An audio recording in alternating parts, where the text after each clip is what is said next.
It's the last breakout, but not the last session. The first presentation is Merge Culture into Your Lesson by Ahmed Sulaimani from Oman. Ahmed is an FLTA at Michigan State University. Please welcome Ahmed.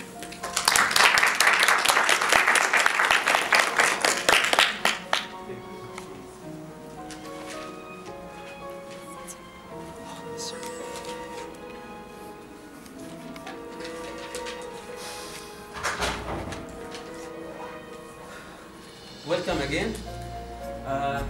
As you presented me or introduced me, my name is Ahmed and I'm from Oman, Michigan, teaching working as assistant teacher in Michigan State University.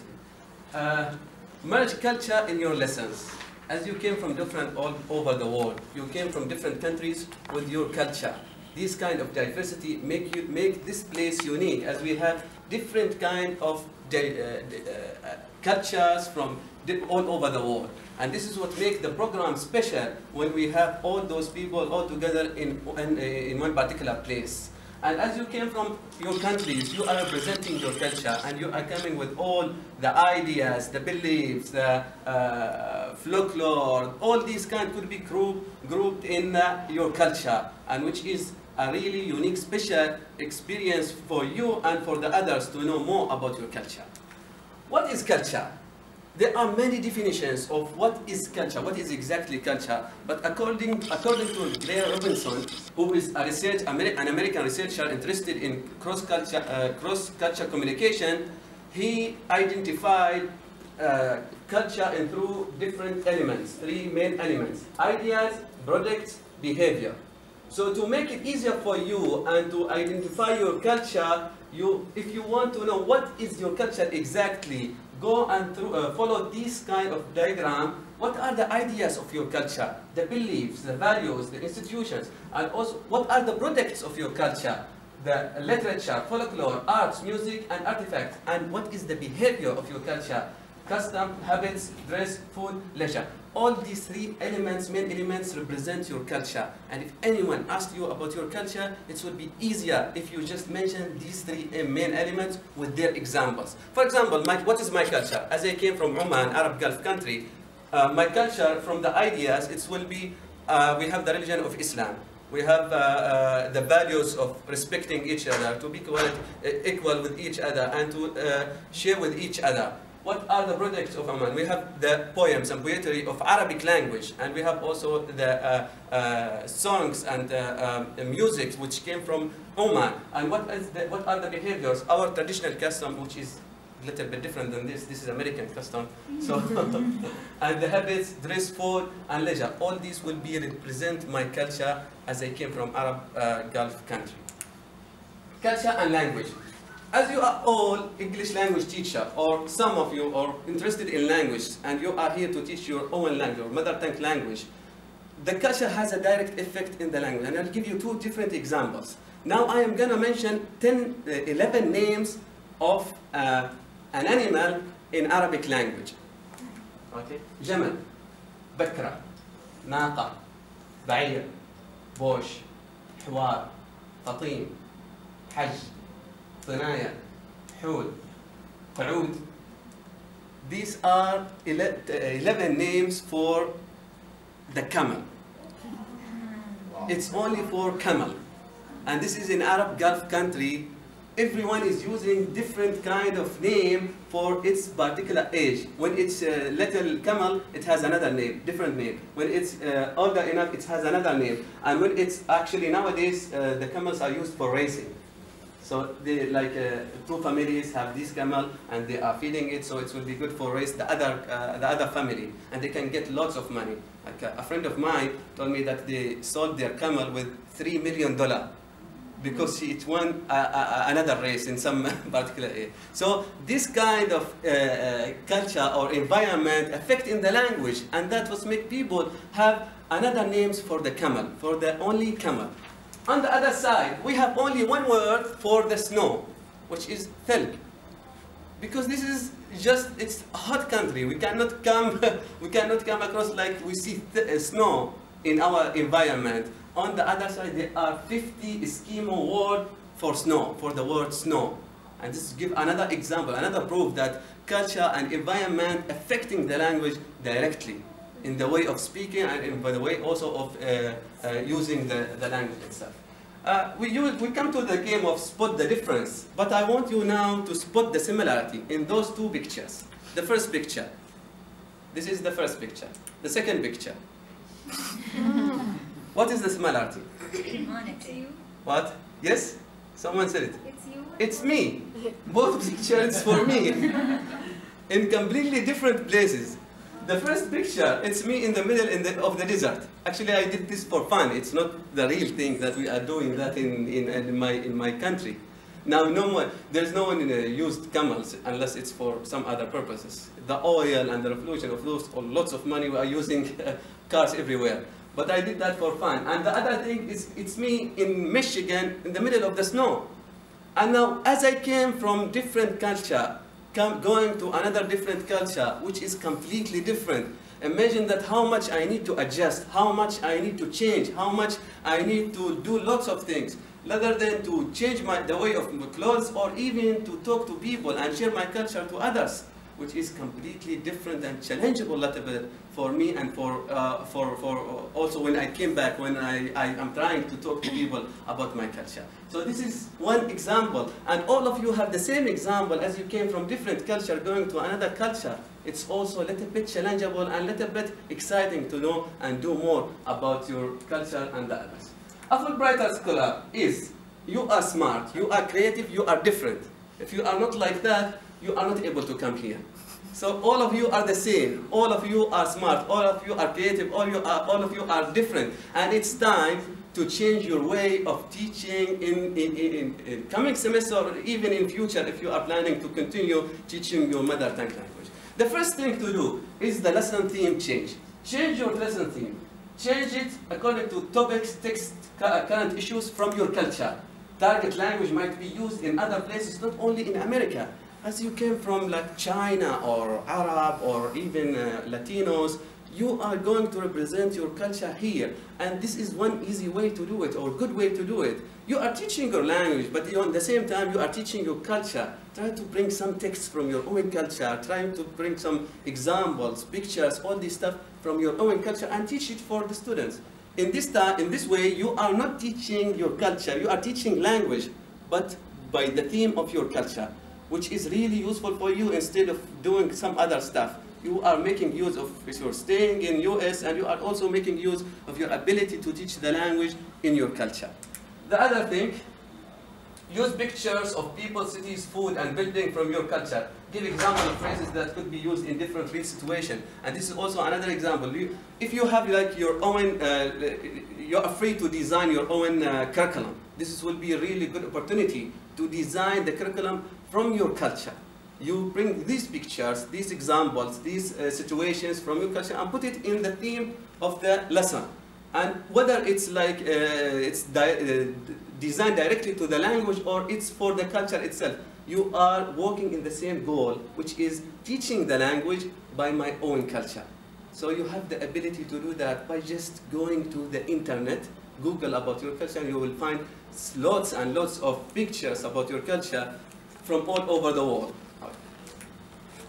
Ask your students to read more about your culture, part of their homeworks. And this is what I had done last semester. They are going to read, and one of these homeworks that I had done, just give them a homework or exercise about something in my culture. But for example, camels. Go and Google about camels and know more about it. Go and read about like for example, how oil in Middle East changed the people lifestyle, from people who are using camels to people who are using Ferrari and Mustangs, which is completely different. And all these things, this is really useful for the students to know more about the culture and to know more about the people there. And you are not giving something far away from teaching the language. You are giving them homeworks related to the language and the culture in the same time. Have you ever come across this phrase, visual identity? Visual identity. What is visual identity? Our culture, visual identity. All photos, videos, cartoons, drawings, symbols of your culture. And this is what happened last 2 years in my country. there is a huge transition in the way of the new generation are thinking. They have more focus in photographing, drawing, and using these techniques to show the others what is your culture look like. And this was one of the useful things that it's make my job really easy here to share my culture. So one thing that I was using Instagram a lot. And this is one of the reasons why Instagram, why this big transition or the big focus on the visual identity. Because the Instagram nowadays make a big rule or helpful to just make people know more about how to draw or how to take pictures. And these are some examples of the picture. These pictures and drawings designed specially for me. I just give the drawers and photographers, I told them draw picture because I want to present them for my class. They did that for me. And they are like feeling really excited to do that because I'm going to show them in America. Oh, America, in front of American students. And it was a really nice thing to do. Some other examples also these are just sent for me from professional photographers. Like those pictures, these are from professional photographers and also the drawings. Those people who are really expert in drawing by iPads and iPhones, they draw these things just for me to teach my language and my culture in the same time. And this is one of the examples of that. Simple actions result big influence. This piece of the clothes doesn't mean anything, but if it's really important part of my culture. And when I am going back in home, if I want to go work, I have to put that in my head.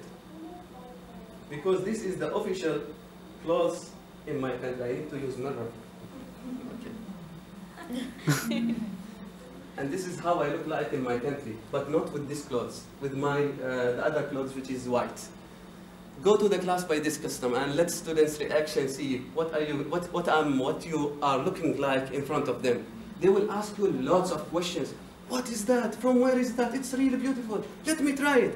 And this is just one simple action. And you will see the influence on them when they keep asking you, what is this? And you didn't do anything difficult. You just put something from your culture in your head or in your clothes. And also what you are seeing here, this is a t-shirt from my country. This is the flag of my country.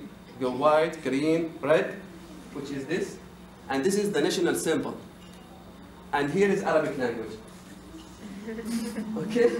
All these things in just your look, in your appearance, and which is really effective way to share your culture in your class and by doing simple things. Okay. These are also all my students. All of them American and one of them Chinese, you see? I just changed their names. All of them have American names. I changed their names. Harith, Safa, Bushra, Yasmina, Karima, this is Bushra, and this is Kawthar, Hamad, yeah? I give them Arabic names. And I never use their names in the class. I'm just using their Arab names. And they really enjoy it. They really like it. And one of them said, I don't like my name. I want to change it. Okay, it's your homework. Go and find another way. So they will just keep Googling, finding another interesting name for them. And this is also part of your teaching way and also part of sharing culture. This is also some of the things that I used to do with the students here, going to the class with my traditional costume, with the kids, with my students, and also here in International Festival, and also here the traditional dance with the students. I taught them how to dance Dabka, which is from Sham, from Jordan, but it's also part of Arabic culture overall. Ideas. Go to the class in your traditional custom. Make live Skype call in the class to the people in your home country and let the students talk to them. Just call in Skype and let the students talk to them. Find your friends and tell him or tell her, I want you to call to talk to my students in the class, and they will just make Skype call, which is really easy to do in front of the students, and they will practice the language as well. Ask your students to make online friends from your country, from Facebook, Twitter, Instagram. All these social media are really useful for the students to have an idea about to practice the language and also to have an idea about the culture. Other ideas, play traditional game, use the student's picture in the class as I used now. I just film them and later on I spot the film and take their picture. And this is how I got their picture. And I kept use their picture in the class, in the lessons and in the PowerPoint. Ask them to post picture of the target language in Instagram. Whenever they say anything in Arabic language, in anywhere, they will take a picture of it and they will put it in Instagram in hashtag Arabs MSU, Arabs Michigan State University. And also Culture Night, which is, most of you I think have done it, which is having a free hour talking in English about your culture. Challenge. Some clothes may not be suitable in US. I just spent less than 1 minute to wear my own clothes back in home. But here I have to wear the jeans, I have to wear the t-shirt, and I have to do lots of things to wear my own clothes, which is a little bit different for me. And when I'm going out, which is, I wear light clothes because the environment back in my country is really hot. But in the here it's really freezing, which is not useful. And this is one of the challenges. Following the language department plans, if you have a department, they have their own plans. And when you try to make change, it's a little bit challenging. But just offer them the idea, offer them to do kind of different thing in the department. Introducing culture in the target language. Remember that you are teaching language, you are not teaching culture. So don't spend lots of time in the culture and forget the language. When the students keep asking, what is this, why is that, and why is that? Students interested in the culture, some of the students do not like the culture, they want to study the language, so they do not care about the culture and other things. So this is also one of the things that, how to make the students interested in the culture by presenting interesting things in the class. Lack of materials, as you came from your culture to America, it's a little bit difficult to find the materials that you like to introduce in the class. So sometimes this is also another challenge. Same language used in different cultures. This is one of the things that I have to be aware. And Arab Gulf country is also different than the rest of Arab countries. So which culture you are teaching? So this is what you have to be aware. When I asked my students, do you know Oman? What is Oman? Where is Oman? No one knows about Oman, but they know Egypt, they know Jordan. And this is also another part, like teaching them different culture that it's giving them another idea about Arab language. Finally, language is the roadmap of a culture. It tells you where its people come from and where they are going. This is a really nice saying by Rita Brown. And any questions?